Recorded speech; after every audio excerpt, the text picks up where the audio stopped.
Libre Antenne, votre magazine de société sur Radio Brest.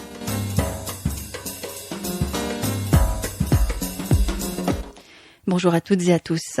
L'an dernier, près de 150 femmes ont perdu la vie sous les coups de leurs compagnons. En 2018, elles étaient environ 120. Des chiffres à minima, car certains procès sont encore en cours. Le meurtre par conjoint ou ex-conjoint, c'est ce que l'on appelle un féminicide. Perdre un enfant est sans doute l'épreuve la plus difficile qui soit. Alors, quand on le perd pour des raisons de violence conjugale, après la douleur vient le combat. C'est ce que fait courageusement un homme connu des Bressans, de ceux en tout cas qui suivent le club de football Le Loup-en-Cuiseaux. Daniel Dupuis, bonjour. Bonjour. Vous êtes présent dans nos studios aujourd'hui pour témoigner et au-delà, je dirais, vous battre vraiment contre les violences qu'on appelle intrafamiliales. L'histoire que vous allez nous raconter, bien sûr, est terrible. Votre fille Marine a été tuée par son compagnon de 18 coups de couteau près de Narbonne. C'était en 2014. Elle avait 28 ans seulement. Depuis ce drame, vous avez décidé de consacrer votre vie à défendre la cause des femmes victimes comme votre fille. Est-ce que l'on peut dire que vous êtes finalement passé de la douleur au combat? Est-ce que ça résume un petit peu le parcours depuis 2014 finalement? Voilà, exactement. On croit toujours dans ces drames-là que ça n'arrive qu'aux autres. Et le jour où ça vous tombe dessus, on va dire que vous êtes dans le déni, vous croyez que ça n'existe pas, que c'est pas vrai. Et une fois que vous avez pris conscience que la vérité est là, pour transformer cette douleur, pour transformer ce malheur, pour transformer ce drame, on va dire en force, il faut avoir un combat, il faut arriver à se projeter, il faut pour pouvoir continuer et surtout garder en mémoire, on va dire la mémoire de Marine et qu'on puisse avancer avec ça. Et ce qui est très très important, de montrer que on peut accompagner des personnes, on peut les écouter, les aider, malgré la douleur que l'on a, et on peut faire comprendre des choses. À quel moment, vous, un peu précis, vous avez senti qu'il fallait que vous fassiez quelque chose, que vous fallait passer à autre chose? Qu'est-ce qui a été l'élément déclencheur? L'élément déclencheur, c'était quand le meurtrier a fait appel. Il y a déjà eu un premier procès en 2017, où là, il a été condamné à 24 ans de prison. Et suite à ça, donc il a fait appel de sa décision en jugeant que la condamnation était trop élevée par rapport au geste qu'il avait fait. À partir de là, avec la petite sœur de Marine, donc qui a 19 ans maintenant, elle m'a dit papa, il a pas le droit de faire ça. Et il ne faut pas que ça lui serve à lui, il faut que ça nous serve à nous, et on va se battre pour que dans son procès d'appel, c'est pas lui qui va gagner, mais c'est nous. C'est elle qui vous a impulsé, qui vous a donné la force finalement? Alors exactement, je pense qu'être entouré de la famille, de ses enfants, c'est important, parce que seul, on ne pourrait rien faire. Témoigner pour vous aussi maintenant beaucoup à de nombreuses reprises. Est-ce que c'est le premier pas, la première initiative pour lever un peu une chape de plomb? Alors, témoigner, c'est important. Je puisse en parler. C'est douloureux, hein, bien sûr. Hein, comme vous disiez, perdre un enfant, on n'a pas de mots. On s'en remet pas. Par contre, expliquer comment on peut encore vivre, expliquer comment on peut encore survivre, c'est important parce que on peut y arriver. Et là, c'est important, de se trouver un but, de trouver un sens pour pouvoir continuer à vivre. Oui. Comment on arrive à témoigner après un drame comme celui-ci sans avoir envie de pleurer tout le temps? Comment on arrive à se relever? Comment on arrive à le faire concrètement? Alors, je vais vous dire, franchement, je pleure tous les jours. Ça, c'est comme ça. Après, en parler, ça me fait du bien. Quand on me parle de Marine, ça me fait du bien aussi. Quand je parle de Marine, j'ai l'impression qu'elle est toujours là, qu'elle est à côté de moi et qu'elle m'accompagne dans ce combat aussi. Et donc c'est important. Je vous cache pas qu'il y a certains moments, oui, c'est très douloureux. Mais je pense que le combat passe au-dessus et cette lutte passe au-dessus pour pouvoir apporter et pouvoir témoigner de façon sereine. On a finalement assez peu de témoignages, alors peut-être un peu plus maintenant avec le Grenelle de l'environnement, mais on sent toujours quand même, on va dire, une gêne, un recul de ces témoins, eux aussi finalement, qui sont des victimes. Comment vous expliquez ça? C'est parce que c'est très difficile, parce que c'est des gens que vous connaissez, c'est la famille. Ces gens autour de vous les connaissez même bien, et vous êtes, quand ça arrive, vous êtes surpris, vous ne comprenez pas ce qui s'est passé, vous ne comprenez pas pourquoi, et en réfléchissant, vous essayez en revenant en arrière, de réfléchir sur ce que vous n'avez pas pu voir, ou les avertissements qu'on vous a, voilà. Et voilà, tous ces signes-là, et en revenant en arrière, vous comprenez qu'il y a eu des signes et que vous les avez pas compris. Et ça, c'est dramatique et c'est très difficile à vivre. Ça, c'était l'une de mes questions, justement. Vous êtes là pour témoigner aujourd'hui, pour dire attention, alerte, voyant rouge. Quels sont les signes qui doivent inquiéter l'entourage ou même la victime elle-même? Alors, c'est déjà l'écouter, croire ce qu'elle dit, ne pas mettre en doute sa parole, même si c'est quelqu'un que vous connaissez bien, qui est l'accompagner, la sécuriser, et ne pas la juger surtout, et surtout savoir à qui elle doit s'adresser, comment elle doit s'adresser, et surtout être à côté d'elle pour qu'elle puisse être sécurisée. Là, on est dans le cas d'une personne qui va parler, qui va vous dire, mon compagnon m'a battu ou m'a menacé, mais quelqu'un qui va rien dire, qui intériorise tout ça. Est-ce qu'il y a des moyens de percevoir la détresse? Alors après, quand vous connaissez bien quelqu'un, c'est vrai que vous pouvez voir le changement qu'il peut y avoir. Vous pouvez aussi, il peut y avoir des coups, donc il peut y avoir des bleus, il peut y avoir à ce moment-là, vous voyez cette personne qui peut être aussi recroquevillée sur elle-même, qui rentre dans une sorte de dépression, qui peut être aussi dans le déni, qui ne veut pas croire ce qui lui arrive elle-même, et donc à partir de là, on a le droit de lui poser la question. On a le droit de lui poser la question sur ce qui va pas, si est-ce qu'elle est battue, qu'est-ce qui se passe. Et là, c'est important. Et on a eu des femmes qui ont dit, mais on m'a jamais posé la question. Et si on m'avait posé la question, j'aurais répondu oui. Le rôle du témoin, c'est là où on peut en venir maintenant. Le rôle du témoin est important. C'est très important parce que en plus, moi, je parle des violences faites aux femmes. Je suis un homme. Il n'y a pas beaucoup d'hommes qui militent contre ça. Et c'est important que ces femmes-là trouvent une confiance auprès des hommes et puissent retrouver une dignité, puissent retrouver leur vie. Alors peut-être pas normale, mais qu'elles puissent oublier ou mettre de côté un petit peu tout ce qu'elles ont subi. Justement, le fait que vous soyez un homme qui parle de violences faites aux femmes, ça surprend quelquefois, ou est-ce que vous avez l'impression aussi, ça c'est peut-être plutôt positif, que du fait on vous écoute davantage? Alors, on m'écoute davantage, en même temps, au début, on se méfie. On se méfie, dès qu'on sait mon histoire, la méfiance s'enlève, et à partir de là, on me laisse rentrer un petit peu dans ce cercle des combattants, un petit peu de cette cause.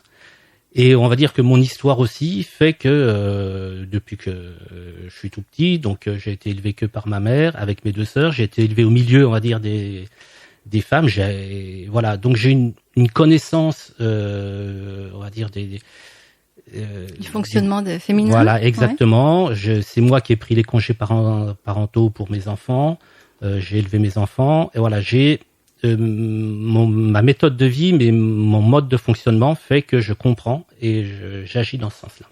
Est-ce que ça vous a pas un peu desservi dans ce cas très précis? Est-ce que vous n'avez pas du fait davantage culpabilisé de ne pas avoir pu empêcher le drame, de par justement votre connaissance un peu plus importante? Oui, j'ai toujours je regrette. Il y a des choses que simplement la veille, Marine avait essayé de me joindre par téléphone. Le soir, et j'avais laissé mon portable dans le camping-car, et quand j'étais rentré dans le camping-car, j'avais dit je rappellerai le lendemain. Et après, j'ai appris par une copine que c'était elle sentait le danger qui arrivait, elle voulait en parler, et elle voulait dire aussi, dire adieu un petit peu à toutes les personnes qu'elle aimait. Et donc là, c'est très difficile. parce que on se dit si j'avais répondu ce jour-là, peut-être que ça serait pas arrivé. Et on est toujours un petit peu dans ce cheminement. Et c'est très compliqué. Elle était venue au mois de juillet, donc on s'était rencontrés au mois de juillet. Elle était venue en vacances à Viré, et là, elle nous avait dit j'appréhende beaucoup le mois d'août. Son compagnon était violent? Alors, il était renfermé, il parlait pas beaucoup, il aimait pas la foule, il était bon, mais on l'acceptait comme il était, c'était comme ça, mais on n'avait pas eu de signe de violence apparent ou alors c'était une violence psychologique quoi, hein, mais on n'avait pas vu cette violence là qui sortait, et donc il était au chômage et elle appréhendait un petit peu le fait qu'ils se retrouvent que tous les deux au mois d'août, et elle l'appréhendait beaucoup. Et je pense que ça, c'est aussi un signe. Elle sentait les choses. Voilà. Et on n'a pas su l'écouter ou l'accompagner dans ce sens-là, et ça, c'est difficile. Ouais. Ça, c'est compliqué. C'est compliqué. Vous avez culpabilisé, j'imagine, beaucoup? Oui, parce que, alors on peut pas revenir en arrière, hein, mais justement, c'est tous ces signes-là qui doivent alerter. Il n'y a pas de grands signes, de petits signes, il y a des signes. Et il faut savoir justement les écouter et pouvoir faire sortir le mal-être et arriver à les accompagner. On peut tous finalement être témoins, de façon même inconsciente, je dirais, de violences intrafamiliales. Il faut le dire, il faut oser le dire. Oui. Il faut, par rapport à ces violences, vous savez, la personne qui est violente, c'est souvent le gendre idéal, le mari idéal aux yeux des autres. Il sait cacher un petit peu toutes ces violences et quand on apprend ça, on est surpris en disant mais pas lui. Et en fin de compte, c'est quelqu'un qui a un petit peu une double personnalité par rapport à quand il est en famille et quand il est dans son cercle d'amis ou voilà. Et ça on peut pas dire qu'il y a certaines catégories de la population qui sont violents ou d'autres, ça correspond à toutes les populations, à toutes les couches sociales de la population. Et quand on n'est pas sûr, quand on se dit je soupçonne quelque chose, mais je suis pas certaine, mais j'en entends quand même un peu parler, est-ce qu'on doit oser? Est-ce qu'on peut faire du mal à tort finalement? C'est peut-être ça qui aussi quelquefois empêche les gens de dénoncer. On ne devrait pas dire dénoncer, mais en tout cas de le dire tout haut. Alors moi je pense qu'il vaut mieux se tromper que ne pas agir. L'erreur est humaine, hein. L'erreur est humaine et le geste de se dire je me suis trompé, j'ai cru, voilà, s'excuser ou personne vous en voudra, ça va être oublié. Le fait de se tromper et ne pas le faire et qu'il y ait un drame, on va le regretter toute sa vie, on s'en voudra toute sa vie. Et c'est pour ça qu'il faut agir. C'est pour ça qu'il faut en parler et c'est pour ça qu'il faut poser la question à la personne, ne pas hésiter à poser la question. Voilà, est-ce que tu es battue, est-ce que tu es heureuse, qu'est-ce qui se passe, qu'est-ce qu'il y a? Et souvent les femmes attendent qu'on pose la question. Et plus on va intervenir, on va dire au niveau des jeunes, au niveau éducatif. Là, je lisais encore un article en venant. Il y a eu un mari qui a battu sa femme. Le petit qui a 8 ans est sorti dans la nuit dans la rue, aller chercher les voisins pour dire mon papa bat ma maman. Et on va arriver à ce moment-là. Il faut qu'on arrive à ce que les enfants comprennent que ce que nous mettons en place, qu'est-ce qui se passe actuellement, c'est pas normal. Et c'est là où vous agissez, vous entrez en action, vous dites, chez les plus petits, c'est là aussi qu'il faut commencer dès la maternelle. La femme est l'égale de l'homme, il y a pas de supériorité, d'infériorité. Ça commence tout petit. Exactement. Ça commence même dès la crèche, hein. Ouais. Dès la crèche, dès la maternelle, l'égalité homme-femme. Ça se passe, élever un enfant, c'est aussi bien le papa que la maman. Faire la lessive, c'est aussi bien le papa que la maman. Jouer aux petites voitures, c'est aussi bien la petite fille que je vais simplement vous donner un exemple. Mon épouse est enseignante à Tournu. Donc là, pendant le confinement, elle envoyait, elle travaillait en télétravail, en visioconférence. Et quand elle faisait les réunions en visioconférence, il n'y avait que les mamans des 24 élèves. Donc c'est significatif. Et je lui ai fait la réflexion, je lui ai dit, mais c'est pas normal. L'éducation scolaire n'est pas réservée qu'aux mamans. Aux mamans. Les papas peuvent faire des devoirs aussi avec les enfants. Et voilà, ils peuvent suivre, ils peuvent aller aux réunions de parents, ils peuvent aller, voilà, il y a un suivi scolaire qui doit être fait.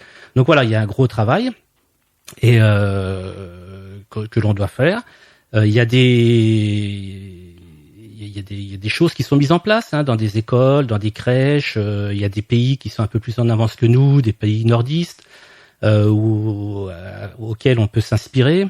Par contre, tout ce qui est mis en place, c'est très dispersé.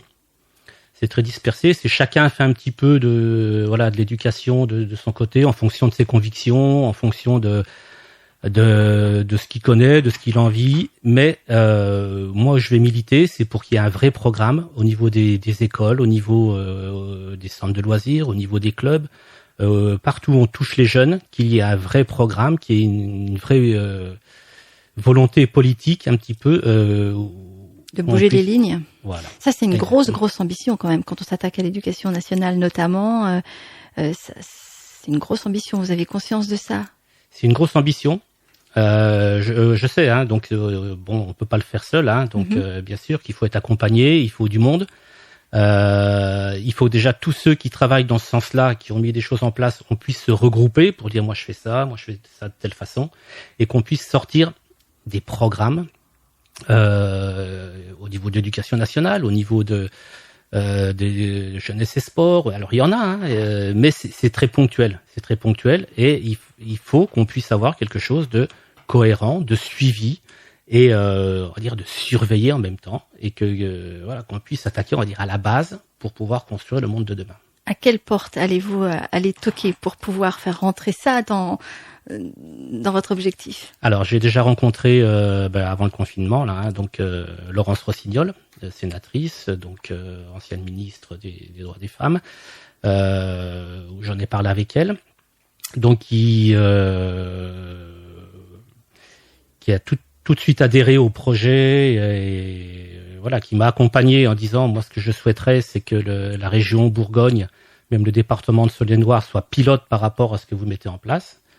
Donc là j'ai rencontré la vice-présidente de la région Bourgogne-Franche-Comté, Laetitia Martinez, qui est responsable des sports et en même temps des droits à l'égalité homme-femme. Et donc il va me faire rencontrer dans un premier temps toutes les fédérations sportives au niveau de la région, plus les fédérations multisports, le comité olympique, pour que j'expose, on va dire, mon témoignage, mes idées, mon engagement, en sachant que, quand on en a parlé, de plus en plus dans les clubs, il va y avoir obligation d'avoir des actions sur les droits des femmes et des actions sur l'égalité homme-femme. Alors vous parlez beaucoup de sport, c'est pas du tout un hasard, puisque vous êtes entraîneur sportif, vous êtes aussi sophrologue, vous êtes très impliqué au club de foot Louan-Cuiseaux, bien connu et très aimé ici dans la région. Vous êtes entraîneur des gardiens de foot, de gardiens de but, c'est ça? C'est ça.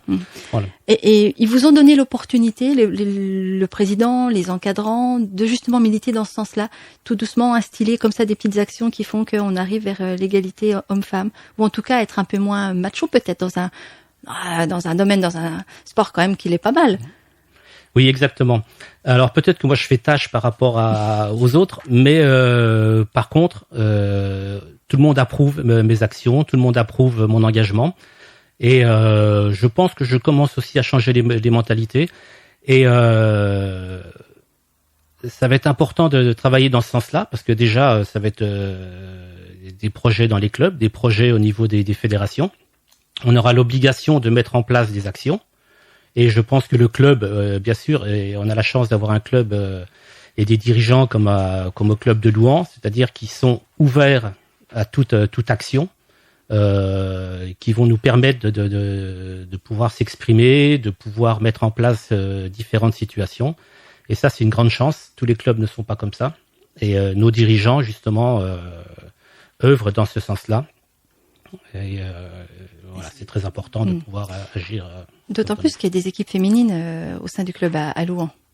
Donc là, je pense que c'est aussi un bon levier, un bon moyen pour faire un petit peu, pour dire les choses haut et fort.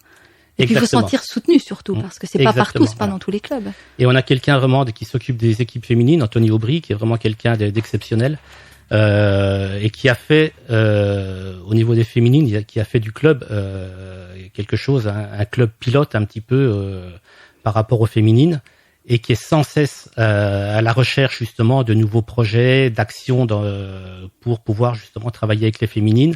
Alors bien sûr, il y a le sport, il y a la compétition, mais il y a aussi l'entraide, il y a aussi le soutien, et ça c'est important. Et il est aussi dans ce domaine-là. Et voilà, donc à partir de l'année prochaine, on va agir dans ce domaine-là pour travailler ensemble et accompagner justement ces nouveaux projets. De façon très personnelle, le sport vous a vraiment aidé à vous reconstruire? Ouais, moi je pense que si j'avais pas eu le sport, ça aurait été très difficile. C'est un moyen de pouvoir s'évader, un moyen aussi, comme je disais, où il y a de l'entraide, où on a besoin de se surpasser, on a besoin d'aller plus loin, plus haut, et c'est très important. Et en même temps, enseigner le sport m'a aussi beaucoup apporté. La relation avec les autres, d'être avec des sportifs de haut niveau, bien sûr, on joue en national, d'être avec des sportifs de haut niveau qui sont auxquels vous devez apporter, mais vous ne devez pas les affaiblir. Donc vos manques, vos faiblesses, vous ne devez pas les montrer. Au contraire, vous devez être fort pour justement les faire progresser, les faire travailler. Même s'ils connaissent votre histoire et ils savent qui vous êtes. Quelquefois, quand vous assistez à des matchs, peut-être de féminines d'ailleurs, est-ce qu'il y a parfois des paroles qui peuvent vous heurter sur un banc de touche, des commentaires qui sont un peu déplacés et que vous avez un petit peu du mal à encaisser finalement? Alors, oui, parce qu'on ne peut pas comparer le sport féminin et le sport masculin. Et on a trop tendance encore actuellement de comparer les deux, alors que on peut avoir des égalités, mais les hommes et les femmes sont différents. Il faut pas se le cacher. La vie est ainsi faite. Mais on dirait certains supporters peut-être, ou non, c'est pas des supporters parce qu'ils parleraient pas comme ça. Certaines personnes se permettent de critiquer parce qu'ils vont comparer par rapport à un homme et alors qu'ils devraient avoir que les notions, que ce qu'ils voient et garder le plaisir et la beauté de ce qu'ils regardent. Est-ce que quelquefois, alors, vous les remettez en place? Est-ce que, vous dites rien ou malgré tout, vous vous autorisez quelquefois à dire attention? Alors, je les remets pas en place parce qu'on serait dans l'agression. Et dans l'agression, dans la colère. Et je pense que ça ne ferait qu'envenimer un petit peu leur dire. Et je pense que ça partirait dans les insultes ou dans les... Donc, je pense qu'il faut mieux des témoignages comme à la radio, qui soient posés, portés, que les gens écoutent, qu'ils écoutent en famille, que leurs enfants écoutent, pour qu'ils puissent se rendre compte de la bêtise où ils peuvent être, où ils en sont. Autour de vous, au club notamment, vous sentez qu'il y a du changement? Vous sentez que les choses bougent, les lignes évoluent? Oui. Déjà, donc avec les équipes féminines qui rentrent dans les clubs maintenant. Donc ça c'est important. Donc on va dire que dans les structures du club, on voit aussi bien des filles, on voit aussi bien des garçons. Il y a des spécifiques, j'encadre des spécifiques pour les gardiens. On peut mélanger gardien et gardienne, on peut prendre que les gardiennes, je peux prendre que les gardiens. Voilà, je m'occupe aussi bien, on va dire, des seniors, de la nationale, que des jeunes, que des féminines. Et voilà, et c'est important de tout voir un petit peu ce qui se passe dans le club, d'avoir toutes les notions, jeunes, féminines, seniors, et de pouvoir travailler. Et le club, c'est une identité. Et il n'y a pas qu'une équipe senior, il y a aussi toutes les autres équipes. Ce que vous dites, c'est que l'égalité, finalement, passe par la mixité aussi. Exactement, c'est apprendre à vivre ensemble. Égalité homme-femme, bien sûr. Voilà. Vous, je crois aussi que vous souhaitez créer une structure associative ou micro-entreprise dans le but d'aider des femmes victimes de violences et les proches de féminicides. Alors une association, vous en êtes où dans ces démarches-là? Alors voilà, donc ça progresse. Je vais doucement parce que je veux faire quelque chose qui me corresponde, où je puisse agir et fédérer, on va dire, du monde. Il y a déjà des associations des associations d'urgence où là elles savent très bien faire et moi je n'ai pas toutes les compétences où voilà, je sais que je peux participer, mais créer quelque chose en plus, ça serait pas pertinent. Voilà, exactement. Donc j'ai réfléchi et moi où je veux agir, c'est au niveau éducatif, c'est-à-dire que créer un collectif ou regrouper toutes les personnes qui agissent dans le monde éducatif, dans ce domaine-là, le droit des femmes, l'égalité homme-femme, et voir ensemble qu'est-ce qu'ils font, qu'est-ce qui se passe, pouvoir regrouper et ne pas être isolé par rapport à nos actions. Et qu'on puisse regrouper ce monde et dire voilà tout le monde, et qu'on puisse se dire voilà nous ce qu'on propose, nous qu'est-ce qu'on veut mettre en place, et rencontrer voilà les personnalités politiques pour leur proposer des programmes, leur proposer et montrer qu'il y a déjà des actions de mise en place et qu'on peut agir, et si on se regroupe, voilà bien sûr qu'on peut être plus fort. Donc c'est une première action. Et la deuxième action, pour moi c'est très important. Ces femmes qui sont victimes de violences, comme je dirais, et après, voilà, il y a eu le procès, il y a eu la condamnation, et après, elles doivent se reconstruire, et après, elles doivent retrouver une identité, et après, il y a des traumatismes post-traumatiques, voilà, il y a plein de séquelles, et donc ces femmes-là, il faut qu'elles puissent se reconstruire, qu'elles puissent retrouver une dignité, confiance en elles. Et moi, ce que je propose, c'est dans un premier temps, c'est d'avoir des centres où ces femmes-là puissent se retrouver au niveau par des activités sportives, avec de la sophrologie. Et pourquoi pas aller plus loin, ça peut être des activités culturelles, du théâtre et tout, mais qu'on puisse travailler avec elles, qu'elles puissent réapprendre à vivre autrement, ou peut-être voilà avec moins de difficultés, où elles puissent retrouver confiance et qu'elles soient pas voilà abandonnées à leur sort, quoi. Ça, c'est pour les femmes victimes de violences. Oui. Et puis après, il y a l'autre côté aussi dont vous faites partie, c'est-à-dire que les proches, la famille qui ont perdu quelqu'un sous les coups, là aussi, des groupes de parole, là aussi on a besoin d'aide, là aussi on a besoin de se libérer, là aussi on a besoin d'exprimer tout ça. Ça existe? Alors, des groupes de parole, je pense que ça doit exister.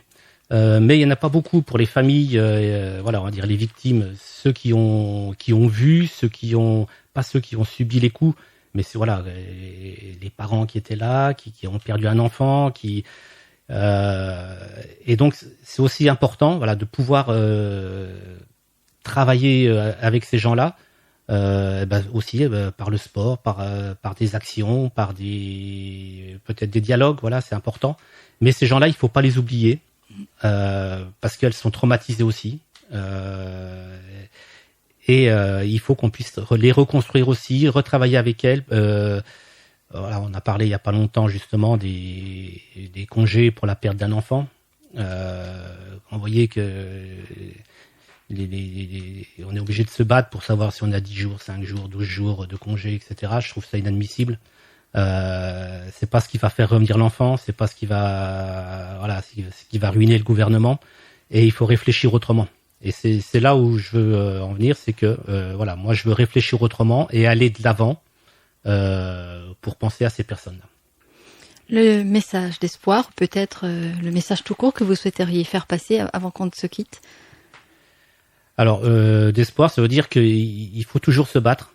Il faut croire à ce qu'on veut faire, ou du moins essayer d'aller de l'avant, ne pas subir, et surtout voilà, pour essayer d'avancer, il faut trouver son combat, il faut trouver sa voie, et on a tous en soi des compétences, on a tous en soi une force, et il faut l'exploiter à un moment donné pour pouvoir avancer, savoir aider les autres. Si on veut vous contacter, comment est-ce possible? Alors soit avec le club, ou soit voilà, je suis en train de créer une page Facebook justement sur l'association, sur le collectif. Donc le collectif, il va s'appeler De Corps et Doc. Ça veut dire de cœur et d'écrit, c'est en occitan. Alors pourquoi j'ai choisi l'occitan? Parce que justement Marine faisait des études d'occitan pour être enseignante dans une calandreta, donc une école occitane. Donc voilà. Et donc prendre mes coordonnées au niveau du club, voilà, ou chez nous, on se fera un plaisir évidemment. Ou à la radio, il n'y a pas de problème, voilà. Et Merci Daniel Dupuis, parce que je sais que c'est pas forcément évident pour vous de venir témoigner, multiplier comme ça un petit peu les témoignages à chaque fois. En tout cas, merci infiniment et on vous souhaite bon courage pour la suite et ce sera toujours avec grand plaisir que nous vous recevrons ici à Radio Bresse. Merci. Retrouvez cette émission sur radiobresse.com.